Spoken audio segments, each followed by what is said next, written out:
Welcome to the Tony Talk Show. Here we are, Thursday morning at 10 a.m., baby, in Houston, Texas, down in Midtown. And you guys know I love Midtown. Midtown is where we get down. I love it, man. It's a place where you get to hang out, have good drinks, cocktails, and hang out with your friends and hear jazz music and spoken word. There's a lot of culture down here. Absolutely. I know you love that, Cheyenne, since you are a artist, yes, if you will. I know you like culture, and we like to...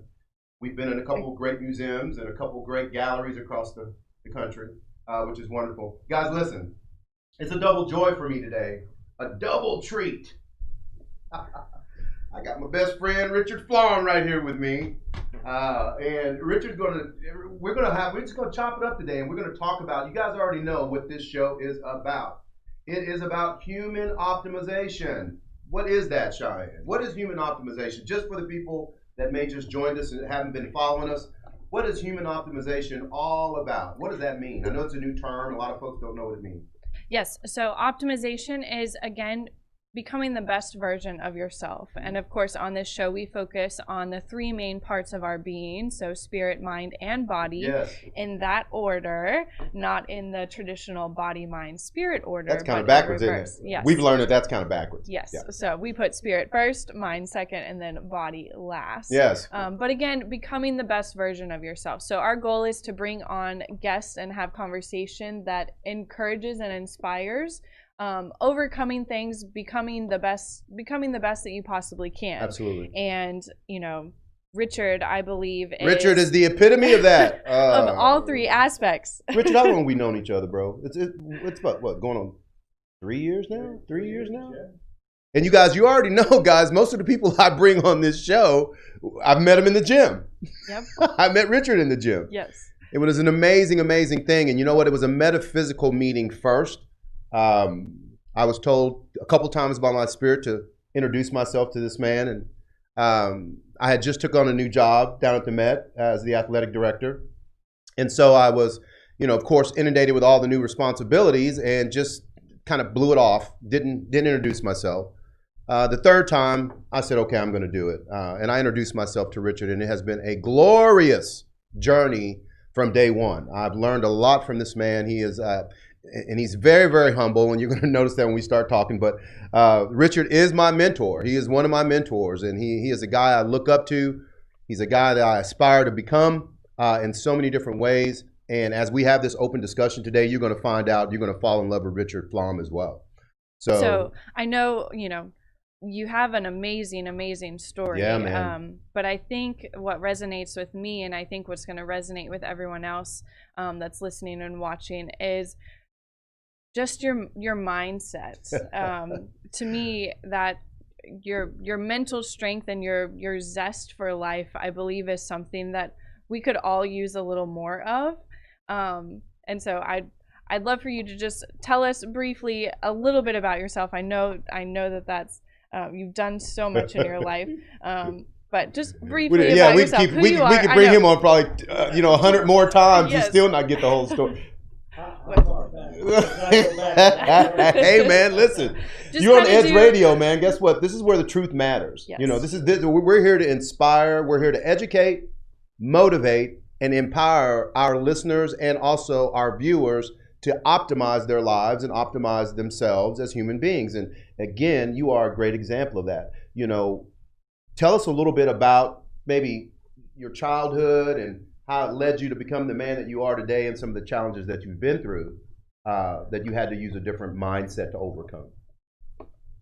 Childhood wasn't overly exciting. Mm-hmm. I was. Where'd you grow up at? I grew up. Well, I was born in New York.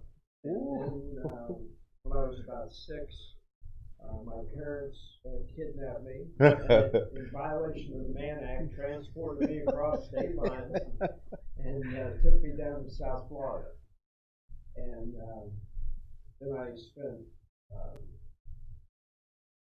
all the way into my early 30s in South Florida. Really? Yeah. So you moved to South Florida. How old were you? I was 6. 6 years old, and stayed there until you were 30. 1951 is when I arrived. Wow. And I left Florida in 1979. Did you like Florida? 79.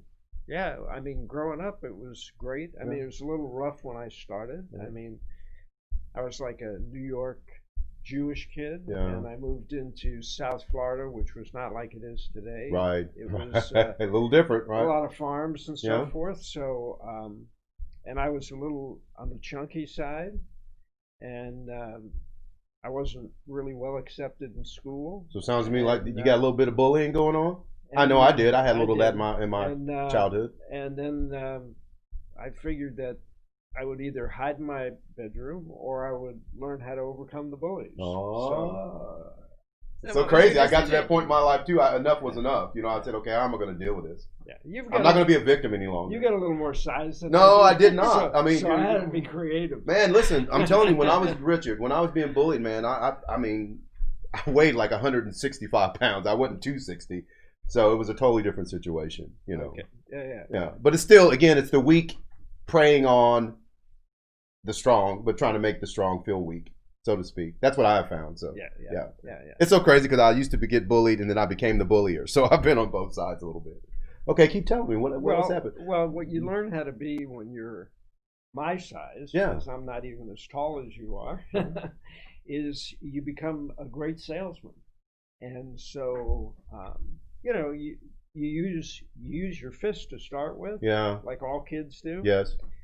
But when you're the smallest guy and you're never dealing with just one person, it's usually a group that's already formed by the time you get there. You sit back and you think and you go, maybe there's a better way. Maybe the better way is to embrace them and figure out how to be friendly. And if you're, you know, I guess. So how did you? Okay, so I'm a bully. I'm sitting here. I'm bullying you. How did you embrace me? How do you do that? Well, I found one thing that. How do you do that? That in order to fight, the two of us have to come together. Yes, there's got to be some force there, a little, right? But if you're coming at me and I keep backing up and saying, you know, there's a better way, it doesn't always work. But if you continue to do it, eventually it works. Yeah. And if you have a dynamic personality, eventually they start to like you, especially if you can be the idea guy. Yeah. And you can figure out better ways for them to get in trouble than they're doing right now. Yeah. You know. You know, my dad said something to me when I was young and I was being bullied. Actually, he was, you know, his philosophy was, you know, it takes one person to start a fight, but it takes two people to have a fight. That's and, right. and you know, and he was so right about that. But you know, at that time, I was being bullied, and I didn't see the wisdom in that. But now I see it. You know, we talk about force and flow, and you know, I used to be a big fighter, man. I used to fight in the ring. I used to fight outside the ring. I used to fight in the streets. I mean, I just was that guy, and I realized that once I changed my mind about that, I changed my energy about that, my life changed, and I quit having those opportunities come to me, to where I was able to fight. Other opportunities started coming towards me, and I'm sure as you kind of evolved as a man, you realized that, you know what, I'm kind of putting this energy out, and maybe I need to change it, like you said. So do you think that that was kind of the first time in your life that you had to build this mental strength, if you will, that carried on to the rest of your life? Well, what I came to realize at an early age is that I had leadership qualities. Yes. And that the strength wasn't always here. Yes. But here. Right, and Richard.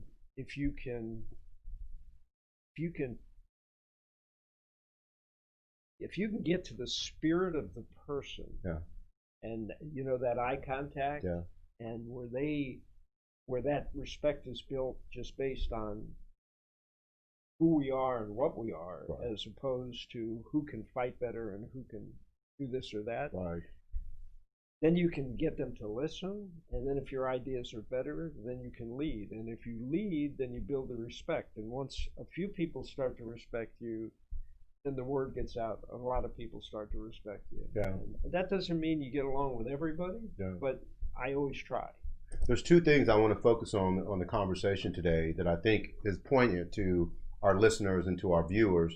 Is one thing, Richard used to be a police officer, so I want to talk about that and the Black Lives Matter and that issue when you were a cop, you know, the things that you've seen, the things you experienced, and the fact that you were on SWAT, you know, you were that guy that went into these horrible situations to try to control and diffuse and bring, you know, justice to those situations. What was that perspective? And I also want to talk about, you know, one of the greatest victories that you have in your life and the largest trophy that I've seen that you've talked about, the fact that you overcame a cancer that normally takes out 90 to 99% of humans, that you are still here with us today. In 5 years. In 5 years. It usually takes people out in 5 years, and you've been around for how long now, bro? It's going on 28. 28 years, man. So we want to talk about those things. Yeah. Those things are super, super important. Well, and there's another one that I think is, you know, equally impressive and amazing. Are you going to talk about the degree? Yes. Yeah, man. Yes. Getting We a talked about that the degree. other day. We were like, how many people are in Richard's age demographic reaching for degrees and trying to do, you know, doing business, still trying to impact and change the world and still living at a very high level? Yes. I mean, that to me is amazing. That's what I was saying. You know, I want to be you. I want to be you when I grow up, man. I want to be that man who is still looking forward to living and waking up every day and saying, what can I do to make my life better, and what can I do to make everyone else's life better around me? I want to be that person. So if you don't mind sharing for everyone, how old are you, Richard? As of August, I was 75. 75. Yay. Richard's been on this planet for 75 years, and Yes. it's been glorious. I don't, you know, as I'm getting a little bit, since I'm trying to find a new word, Richard, or maybe you can help me. I don't like that word old. I don't like the connotation that goes along with it. I don't want to accept that for my life. I think I'm getting better as I'm on this planet longer. I feel like I'm getting better. I don't feel like I'm getting older, if you will. So maybe we ask, you know, how long have you been on Earth? Or, Yeah. Probably a better Well, question. Yeah. I think, How long you been on Even Earth? That's a better question. It's not asking age. No, it's not. It's you just, know. I think that old is a concept, yeah. and Do you? Obviously, you it's- don't embrace that concept. No, and it's a niche that people create, that then they fit themselves in, or you allow the people that are, around you to put you in that little box. Yes. And if you don't, if you stay in life, I believe that life is like water, like a river. Life is constantly flowing. I love it. Yep. Yes. And the only way that you can flow with it is to jump into the river. Yes. And what happens to people as they get older is they start moving from the deep water to the shallow water to the bank. To the bank. Then they sit on the bank and watch the whole river go by. That's you know, right. just And judge then- the river and everything and else. then they say, I'm gonna die. and then they say, why is life passing me Yeah, by? well, Wait, 'cause you're sitting on the bank. You took yourself out of it.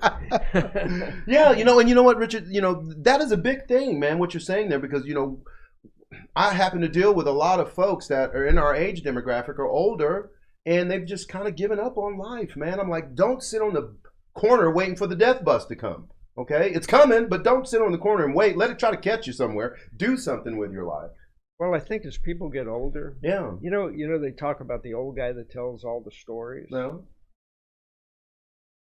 In daily life, there's enough to converse about and to move forward on without sitting around and saying, gee whiz, you know, when, and this is what I did. And you can see that all the time. You get older people in an older generation, and they group together as friends for strength. Yeah.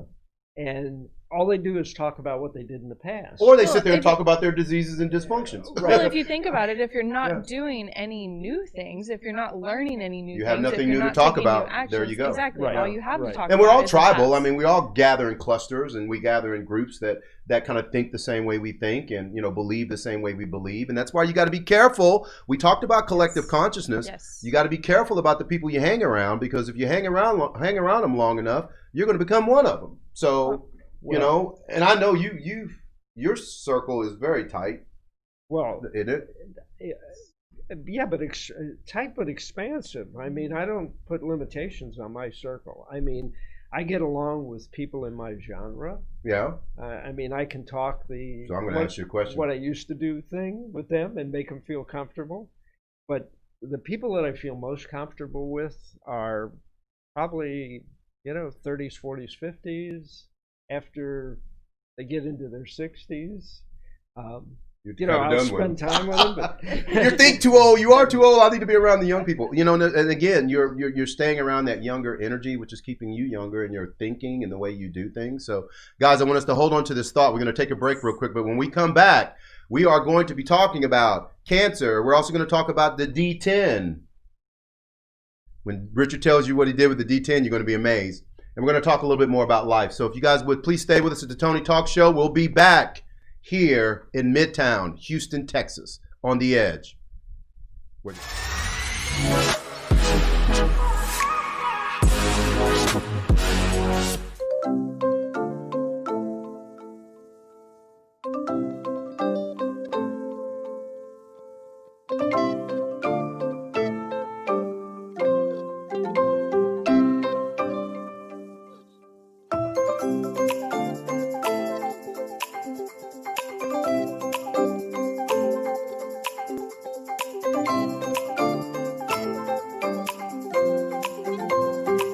Work our whole lives to support our families. With one accident or illness, it can all be gone in an instant. Now there's a smart, affordable way to protect your family. Go to findhealthbenefits.com and discover low-cost life insurance for as little as $2 per month. Add to that a tax-deferred annuity that can help you protect your assets and grow your money for retirement. Learn more. Go to findhealthbenefits.com. or call 877-235-6094. A critical illness can strike without warning and wipe out your life savings. In fact, it's the #1 reason for bankruptcy. Find Health Benefits offers an affordable solution. Get up to $50,000 if you get cancer, stroke, or a heart attack, giving you the peace of mind to focus on getting better while the plan helps you to pay your bills and medical expenses. Learn more. Go to findhealthbenefits.com or call 877-235-6094. 66% of seniors spend more time shopping for cable TV than Medicare plans. Most say because it's just too confusing. Laws change every year. The wrong plan could cost you thousands and prevent you from seeing the doctors you want. Introducing FindHealthBenefits.com. Save time, save money, see specialists without referrals. Go to FindHealthBenefits.com or call 877-235-6094 for this informative brochure. Society is on the edge. Let's bring them back. Edge Radio, because truth still matters.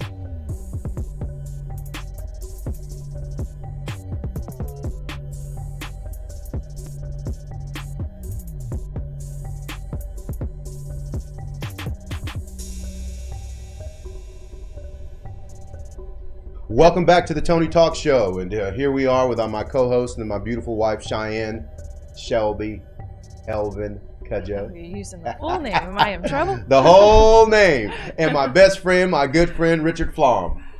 So we're glad you guys are back and staying with us. We're going to keep this moving. I want to focus on the cancer conversation. Yeah. Okay, that's huge. Because I know there's some people out there that may have been diagnosed with cancer. There's some people a lot of people are afraid of it. Well, I think also, expanding it outside of cancer, any health crisis really applies. But it's your story is so moving because you were diagnosed with a very extreme form of cancer, one that doesn't have a very long lifespan after diagnosis. Not only did you overcome that, but you have survived and thrived. And I think that's a big conversation, is that it's not just having a mindset of survival, but also, changing that and expanding that to having one of thriving, not just living, but how do I live to the best fullest? of my ability? How do I optimize my life after this diagnosis? How do I become the person that I want to become and still achieve the things I want to achieve, even after they've told me. So when you this. first got diagnosed, did you experience what I would imagine most people go through is, the fear, the anger, What were the emotional? What were the emotional energies that were going on with you? But let me give you a little background. From my childhood, I moved on, and because I wanted to attain things for my personal benefit, not necessarily for the world, I started running. I became involved in sports that were. I became extremely proficient at free diving, spearfishing. And all this was pre-diagnosis of the cancer, right? Pre-diagnosis of cancer. Yeah. Pre-diagnosis of cancer. I ran, and when I was running like a mile a day. Then I built it to 6 miles a day. Then I said, gee whiz, why can't I run a marathon? So I ran my first marathon at 36 years old. Come on, man. In Chicago. Yes. And then I ran my second marathon at 40 years old in Detroit, and did that one pretty good. I did it in 3 hours and 15 minutes at 40. That's impressive. Yeah. So what I had was some discipline built into me, and right. I had played around in the from gym. Sports. Yeah, those disciplines that come from there. I played around the gym with weights because I originally started with things like bench presses and squats because not knowing a whole lot, I thought that would expand my chest and enable me to take in more air so I could, when I was spearfishing, I could hold my breath longer. Sure, that kind absolutely. Of thing. So I had that going in. Plus I had 11 years on the police department, and I was not only in charge of a SWAT unit, but I was also the training officer for the entire SWAT division on the Miami Police Department. So I got to bring. Wasn't you like one of the first folks in SWAT and grew that whole SWAT concept, if you will? I was on the first group. See? Yeah, that's wonderful. Yeah. We were trained by the FBI, and I had to rappel out of helicopters, and that's where you learn to overcome fear. When we had learned how to rappel on a building, but you've got something solid. Now you're up in an aircraft that you question when you got into it whether this thing would even stay in the air. Right. And then they tell you. Did you have any fear of heights before you did that? Yeah. Yeah. And then they tell you. Get out of this thing and leave it, It's perfect. It's fine. Why would I want to do that? And they hover you 200 feet in the air, and they say, okay, you're going to rappel to the ground. And you go, really? I'm going to get out of here? I remember the first time I did it, I actually said, okay, they had a command on the skid, which meant get out. Right. They also told you a little fairy tale that said that if the two of you didn't jump at the same time, you'd tilt the helicopter and one of you might get shot. But these were big Hueys. This didn't happen. But at that moment... They had you fearful and they controlled you, so you both jumped, right? So when they said on the skid, I said, okay, I'm getting on the skid. And I looked down. I hadn't moved. I had to take my leg and actually place it on the skid the first time. But then when I rappelled, I came, you jump out and you have you can brake and, you're working the rope. Sure, yeah, there's a process. And about halfway down the 250 feet, I threw the rope out a little bit and it got some free fall. And I was the supervisor. So when I hit the ground, I said, Mikey loves that. So I'm first in line again. Let's do it again. Let's do it again. So you were kind of preconditioned that kind of to stuff. face your fears, so to speak, and walk right into them. But yet when I was diagnosed with cancer, I was actually 48 years old. I was trying to get ready for a third marathon. Wow. And I had noticed that I had some shortness of breath. And one of the guys that I was running with was an ER doc. And he said, I need you to go in and get an EKG. I'm worried about you. And I said, there's nothing wrong with my heart, And he said, well, you either do it with your doctor or I'm going to take you into Detroit receiving and you're not going to like that. So I went to the doc. You to comply. The EKG was perfect. Right. She was actually a friend of mine. She said, as she did the physical exam, she said, your abdominal muscles are really tense and guarded. She said, I would like to take an x-ray. Just patronize me and let me do this. And I said, what do you think's going on? She said, I got my own ideas, but let me look. They took the x-ray and she came out and she had tears running down her face because we were good friends. And she said, you've got cancer. Your spleen, your spleen is enlarged. She said, if I had to guess, this 3-ounce organ is now in pounds, like 5 or 6 pounds. Wow. And that's what's causing your abdominals to be guarded. Right. So that was like, wow. And your life changed in an instant, didn't it, at that moment? Yeah, and she was an osteopath, so she sent me to an osteopathic hospital, and they messed up the first test, and I went, I can't do this. So that's the part of me that I think has gotten me through everything, and that is I take charge of it. I don't just take people's word for it, and I don't just say because you're an expert, I absolutely believe what you have to say. I like second, third opinions. And so what I did is got with a buddy. He got me into the University of Michigan, which was the top thing at that time. Had an interesting experience there because they ran all the tests on me, and the doctor I had was from Germany, had a German accent. Right. And he called me like 7 o'clock on a Friday while I was sitting in my office. I was in charge of industrial real estate for Colliers International at the time in Detroit. And I was working late, and it was about a 7 o'clock call. And he said, you've got stage 4 non-Hodgkin's lymphoma, a rare variety called mantle cell. You're in stage 4, and I need you to start chemotherapy on Tuesday. And I said, okay, what are my options? And he said, you don't have any options. Now here I'm a Jewish guy talking to this guy with the German accent. Oh well. Telling me he's gonna put chemicals in my body, and I have no options. That's like you said, hey Tony, we're going for a ride, and you're on a boat. I'm a black man. It's slavery, the whole nine. No, we're getting on the boat going for a ride. So anyway, I got aggressive about it. While I was testing, I had met the assistant for the head of the lymphoma department. He had just come up with a new treatment for cancer. Wow. He was working with the New England Journal of Medicine and really busy and tied up, wasn't taking new patients. Right. And I said, give me 5 minutes with him. Actually, what I told the German doctor, I said, I have to have options. I said, I have attorneys and I have accountants that give me options on law and taxes, but I make the business decision. I said, you got to give me the options. And when you're telling me there's no options, I'm going to fire you. And he goes, there you go. And he goes, well, you can't fire me because I'm a doctor. And I said, wrong. Yeah, but you can't touch me. So where does that leave you?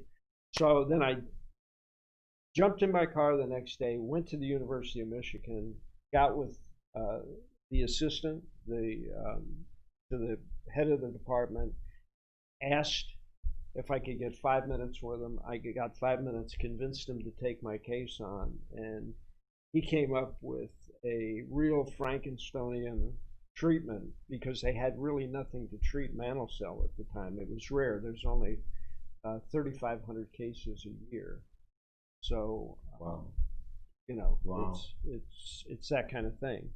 So the treatment was interesting, but having digressed with all this background, bringing you to instantaneously, I remember when I went home after being told that I had cancer, that I had the C word, the death sentence. Right.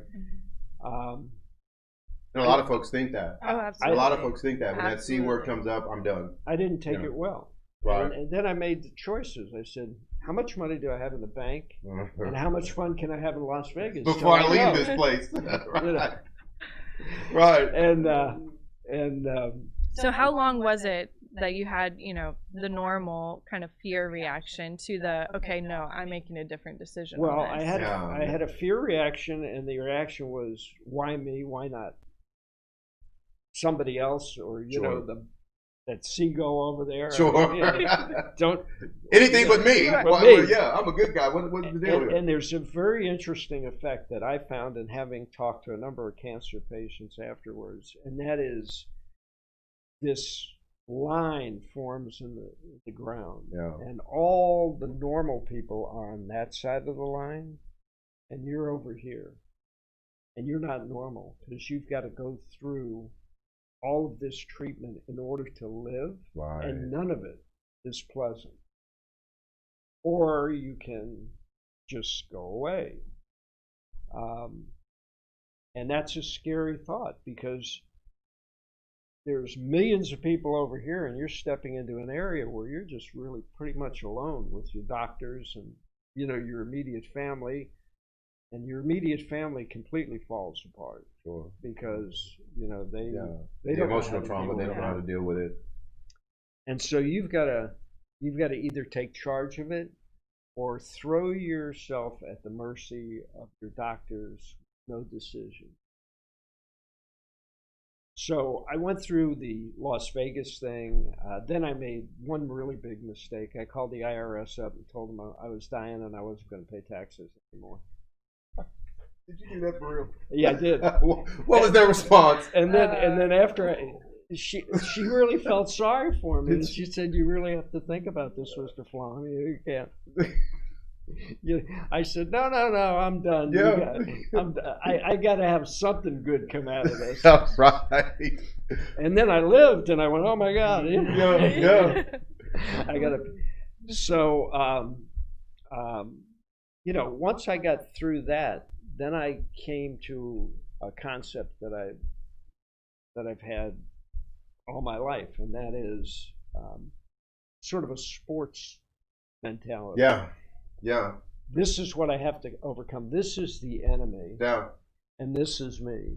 And how do I fight this? Right. And it gets a little bit clouded because what you're fighting is actually inside your body. Right. As I went through cancer over the years, I became really good friends with cancer. Was the big fight for you on a physical level, on a mental level? Oh, mental or and spiritual level. What was the big correction for you at that moment? Spiritual was the first. Yes. Because you have to have an understanding of yourself to overcome something. Yes. You have to have faith in you. Yes. I believe in a higher power. Yes. But I also believe, although some people don't believe, some people believe that the higher power is everywhere all the time, doing it. Sure. I'm saying, okay, there's 7 billion people on the face of the earth.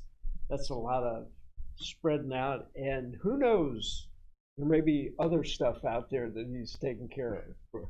But I think the gift that you're given is that you have the strength within you. Yes. You just have to find it. Yes. I love that. Well, and last week Rachel mentioned that as well. That yes. Everyone has that light inside of them. Yes. It's just a matter of identifying it and becoming aware we all do. of it. We all have that light. We all have that power. We all have that choice. And we all have that creative control. And Richard is a living example of that. I mean, you just made some mental decisions about your life and what you were going to do with it from that point forward. Right. And then you have to set goals. Yeah. You say, okay, here's my life. Here you have to key in on what you really like about life. Yeah. And you say, okay, I want to get back to that. Now, luckily, I was in really good physical condition when I was diagnosed. That's yeah. Yes. Once again, that proves, yes. Guys, you know what? I'm going to always come back to this because once again, you need to really understand who you are. I believe, and you can tell me if I'm wrong or right, Richard, it was because of all the things that happened to you before the diagnosis happened to you. The fact that you had athleticism in your life, the fact that your body was physically strong, the fact that you were mindful of your physical body and taking care of it and exercising, and you were this person who was already reaching for life, so to speak, in business and in your personal life, and you just took these things and you used them as tools to overcome the cancer. Right. In fact, they wanted to put ports in me, Yeah. and PICC lines. Yes. And I said, my life is too active to have something hanging out of my arm. I said, put the stuff in my veins. They said we could, we're using drugs like adriamycin, which could destroy your veins, right? And I said, you know what? I don't want anybody looking at me and saying there's a cancer patient. Yeah. When I started losing my hair for chemotherapy, Yeah.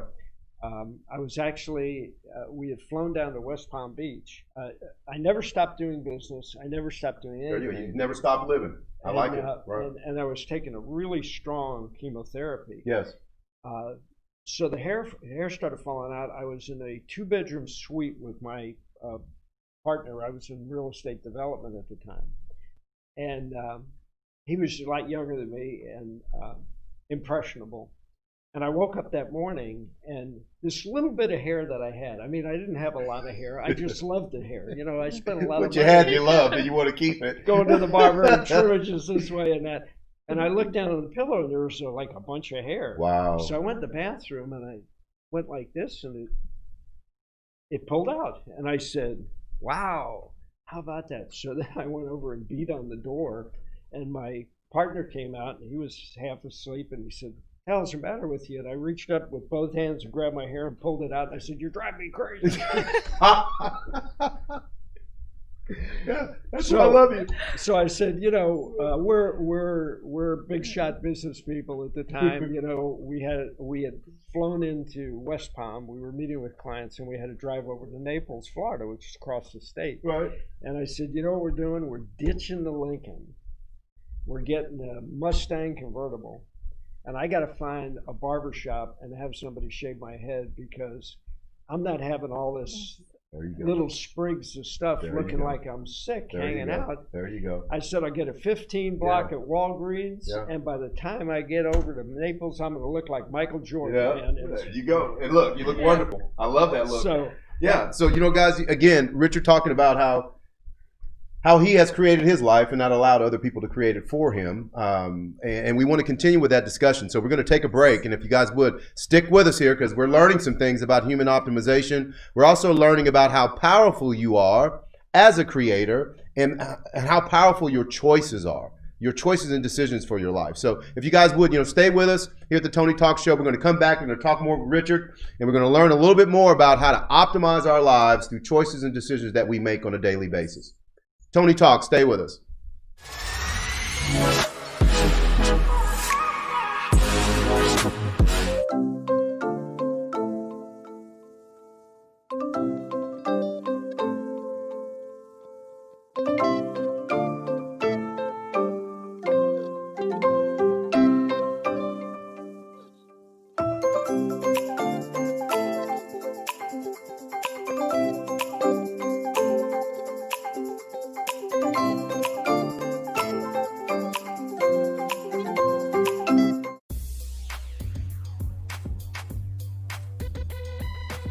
The Natural Nation Network is really about taking control of your health physically, spiritually, emotionally, even intellectually, because there's so much out there in misinformation. There's a lot of people now that are suffering from all sorts of diseases that they really wouldn't have to suffer for if they had better information.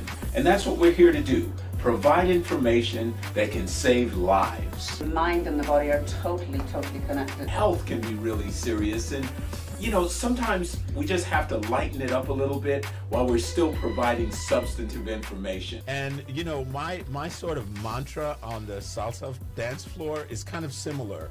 I tell somebody, if you make a mistake twice, it becomes a move. Okay? Tune into Natural Nation every Tuesday at 11 a.m.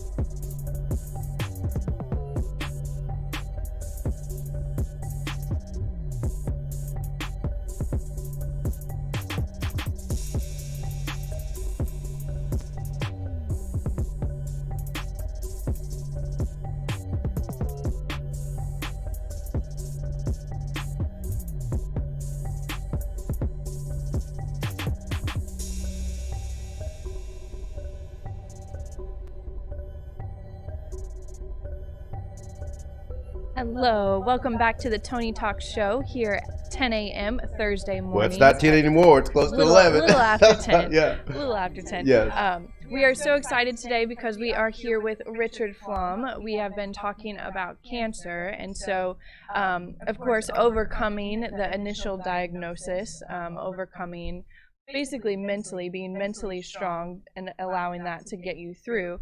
What we do want to talk about now is you overcome it, it was in remission, but then it actually came back in your life. Correct. And here's something you've got to deal with as a cancer patient. That it took me until I went into relapse to understand that. Most cancer patients think that they go through the treatment and they're done with it. Right.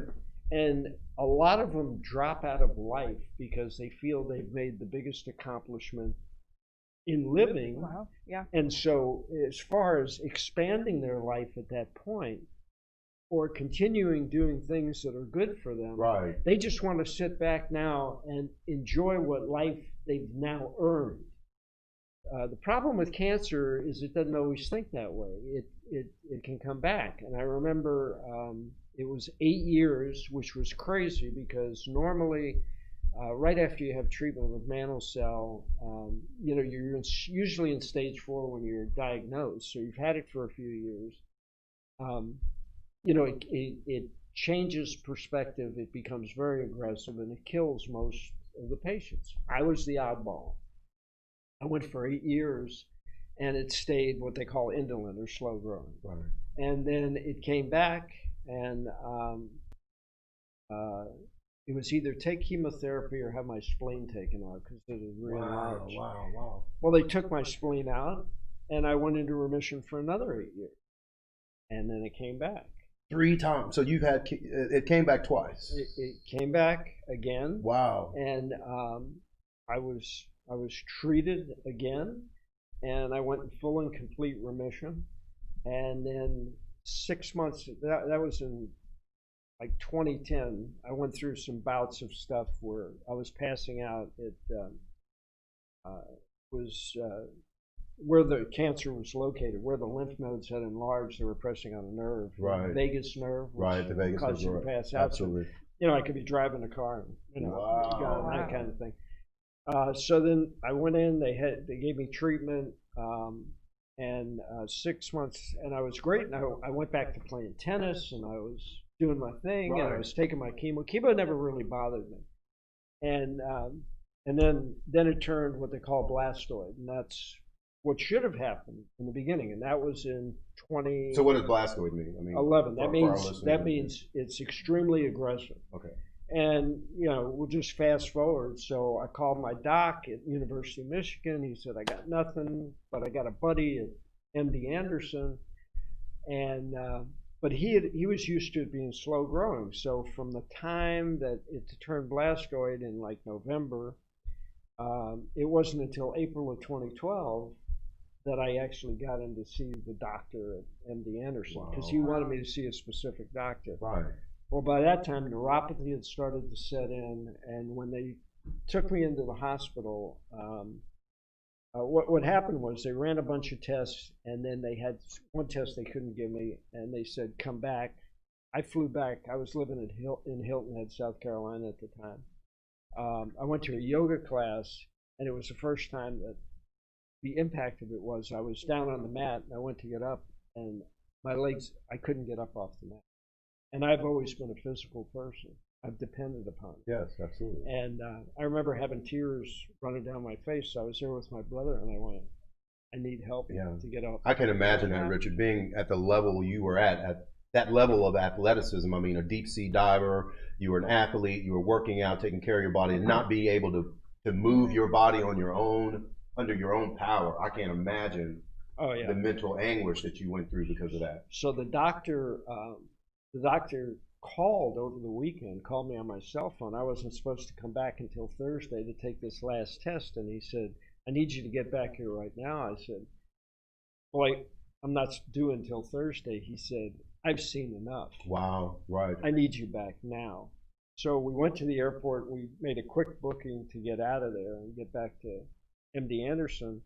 And I remember my brother had gone off because there was some delay with the flight, and he was checking on it. And I had leaned over because I had my cell phone plugged in. I fell down. I couldn't get up off the floor. And a lady and a man had to help me up. And I was like beside myself. Yeah. By the time I got to the hospital, I had 103-degree fever. I had pneumonia. I had 2 pulmonary embolisms, and 90% of my lymph system was compromised. Wow, man. And the doctor came in that morning, and he said, here's the problem I got. Normally we would treat the blood clots and pneumonia, get you healthy, give you chemotherapy. Right. He said, but I could flip a coin right now, and I can't tell which one's going to kill you first, and it's going to do it quickly. Either the pneumonia is going to get you the blood clots, or the cancer will kill you, where it's moving so rapidly. He said, and if I treat both of them, I could kill you. And I said, have at it. Wow. Yeah. So I came out of the hospital 2.5 weeks later. I weighed 130 pounds. I was in a wheelchair, and they told me I would never walk again. How did you feel when you got that diagnosis? Because I know you had told me stories about when you were in there, you were doing push-ups and walking around, and they were trying to get you to stay laid down in the bed and the whole 9 yards, man. Quite frankly, with my background, yeah, I got pissed off. I said, you say that, yeah, I don't agree. That's your opinion. Well, I like that. 2 weeks later, I was out of the wheelchair in a walker. Yeah. 3 weeks after that, I handed the walker to my son. Yes. I was going down to the little gym I had in my apartment building and having him help me on the recumbent bike. And by the 4th week, I had built up from 5 minutes to a half hour. Richard, what was driving you to do that? What was driving you, man, to get up and say, I'm not going out like this? I had my younger son picking me up in the middle of the night out of the bed to carry me to the bathroom. And I said, I am not going to live like that, but I'm not ready to die. Wow. So I'm going to either overcome this or not. And I remember I had the conversation with cancer at that time. I had a direct conversation. I said, look, you and I, at the time, had been almost 19 years. I said, you and I have been living simpatico for 19 years. And I said, I never thought you were a dumbass. I said, but obviously you are, because if you kill me, I'm your host. You can't jump to somebody else. You're going to die too. There you go. Yeah. So think about that. Yeah. And you said you had that direct conversation as you're talking to me. Like you. And I said, but I'm going to tell you what I'm going to do. I'm going to turn these doctors loose and let them give me everything they can, and I'm going to kill you before I die. Wow. Yeah. That was my mental feeling about it. Yes. And that's what drove me to go on, because my lust for life was stronger than you. I wasn't going to do that, and I wasn't going to burden my family that way. Right. So was that was that the last straw for you? The fact that your son had to help you to the restroom, and you were just like, "Hey, man, not doing this." I mean, 4 times in a night. Yeah. I mean, I had neuropathy in my hands. I could only press the speed dial to call him to come in from the other room and help him. Richard. So it was a kind of thing, and then I mean, there was a lot of stuff. I crawled out of the bed when I wasn't supposed to, and I was doing push-ups, and the person that was taking care of me came in and said, "What are you doing?" And I said, "I'm doing push-ups." I mean, I was doing them off my thighs. Sure, but still. But then that's how I wound up at the Met. Then 4 weeks later, after I was on the bike, I was sort of walking pretty good. I said, "Let me find a tennis." I couldn't be in the sun because of the treatment I was getting. Right. So I went. I found the Met because indoor tennis courts. Yeah. Paid the pro for an hour. We'd hit for 5 minutes, sit for 15. Until I built up to do your endurance. Whatever. And now I mean, right now you're in the gym. How many days a week now? 6. How long do you work out? About 2 hours. About 2 hours. And I know you don't want me to say this, but I'm saying it anyway. How much are you bench pressing right now, bro? About 205. 205. How much you deadlifting? 360. 360. You guys, you hear that? 205 and 360 at the age of what? 70 what? 75. See? And we've worked out together in the gym, and it's been great, right? Guys, Richard is super, super, super strong. And this is a man who doesn't give up. This is a man who doesn't make excuses for his life. This is a man who truly understands that he is the power of his life. And he's making conscious decisions to continue to live. He's making conscious decisions what's best for him and what he's trying to create for his life. And I think that's wonderful. That's human optimization in movement. It really is. I hope that everyone is gathering the fact that every person that we've brought on has had a challenge in life. Yeah. And common denominators. Exactly. And they have overcome that challenge through their mental strength, through their spiritual strength, and their physical strength. So, Richard, what advice would you have for someone who is dealing with cancer, or someone who's not dealing with cancer, just someone that's young? Yeah, especially right now in this moment we're in our country right now. I think where you have to, let me cap off the cancer. So, after I got to walk and play tennis, I like that. Let me cap off the cancer. I like that. When I had this, so I went in order for me to get, the only way that I was going to live is to have a stem cell transplant, which meant that I had to find a donor and all that. Right. Luckily, my brother matched, my only sibling, which was like winning the lottery. Yeah. And well, that's the universe, Richard. You know who I am, brother. That's the universe lining up and giving you what you desire. But you have to go get it. Yeah. It's there. But you got to make a decision. Right. So I took 3 clinical trials. Yeah. 2 of them failed. The last one put me in full and complete remission. In January of 2013, I had an allogenic stem cell transplant, which I later found out 20% of the people die in the first year. They didn't tell me that in the beginning. Wow, really? I didn't know that. So I had that, and here I am. Now what I am, and the advice that I can give you is this: while you're infirm, while you're going through maybe not cancer, maybe a divorce or something that really takes you down, think of how you felt and how you wished you were back to the day before whatever happened. Right. And my way of doing it was always trying to get back there and then go beyond. Get back to the day before and then continue on. When I'm in the gym working out and I'm trying to get that last rep and I don't want to do it, I think about when I couldn't use my arms and legs and say, Flom, you're an ass. Skip the last rep. I mean, God has given you an opportunity to do this. Come on, man. Yeah. Yeah. And well, it's kind of like you know, the life you've lived. You there are no excuses for you. I mean, there are no choices of those excuses. You've overcome some of the most challenging things that most people would take most people out, and here you are standing. Here you are thriving. Here you are still living your life at a very high level. Well, like last August. Not this past, the year before. Yeah. I've always been in real estate. Well, Texas is a really tough place. You have to have all these hours and you got to do all this stuff. And the only way that I could really get through it is to go back and get a degree. So I wanted to continue my business. So I went back to Texas A&M, went for a degree, got in it, did the usual Flom, overachiever. So I couldn't just get the usual Flom. No, you had to be at top of the class, brother. I graduated magna cum laude. Come on now. Yeah, and I got my degree, picked up the extra 270 hours I needed. Come on, I had the experience, got my real estate broker's license, and just licensed my new company. So there we go. There you go.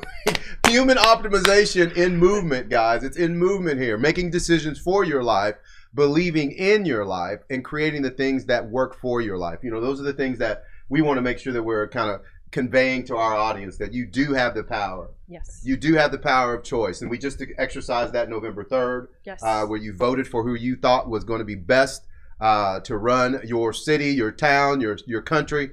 And you made that decision, which was wonderful. Now, what we want you to understand is expand on that. Expand, understand. At the end of the day, Richard, I tell people it's really good to live your life in reverse. I am sure there are things that you want to achieve before you leave this physical body in your daily activities and the things that you do daily when you get up and get dressed. is focused on meeting that goal. So you have an end game. You really have an end game. What you want to leave, the legacy you want to leave, what you want to accomplish before you leave this planet. And I am sure that you are the things that come into your life. You're saying, hey, this lines up with what I want to do, or it doesn't. And if it doesn't, you don't give it a lot of energy. You just move off and keep going, right? But I think that's key is you mentioned this before, Richard, is you identified a goal. It's very important to have those goals. And I think as we are aging, setting those goals diminish. Yeah. Well, I agree. Only if you allow them. If you allow them, and I think a lot of folks get jaded. They get jaded over the course of their lives, and and then they just start to believe they can't more than they can. They start to believe that my life is over versus every day I wake up, I have a new opportunity. I've got it simple. Can't means I don't want to. Oh, I love it, and that's true. Yeah. That's true. We all have the choice. When I started running, yes, I made the choice. I went out and bought some kids, and I went out on the street and ran. It didn't cost me anything, I mean, the kids were cheap, right? I don't even think I bought them. I think I had them in the closet. I just put them to use. Yeah. There are so many things you can do with your life. You just step out the door and do it. And just do it. Yeah, just do it. And that's what I love about Nike when they came out with that. Just do it, because that's the truth. Whatever you decide that you want to do, I want you guys to understand you were created with the power, the ability, and the resources to make that happen. We talk to people all the time. I guarantee you, whatever you want to accomplish for your life in this moment, the right people are around you already. You're just not leveraging those relationships, and you're not looking at them the proper way. Go ahead. And 90% of it doesn't cost you anything. It's all effort. Yeah.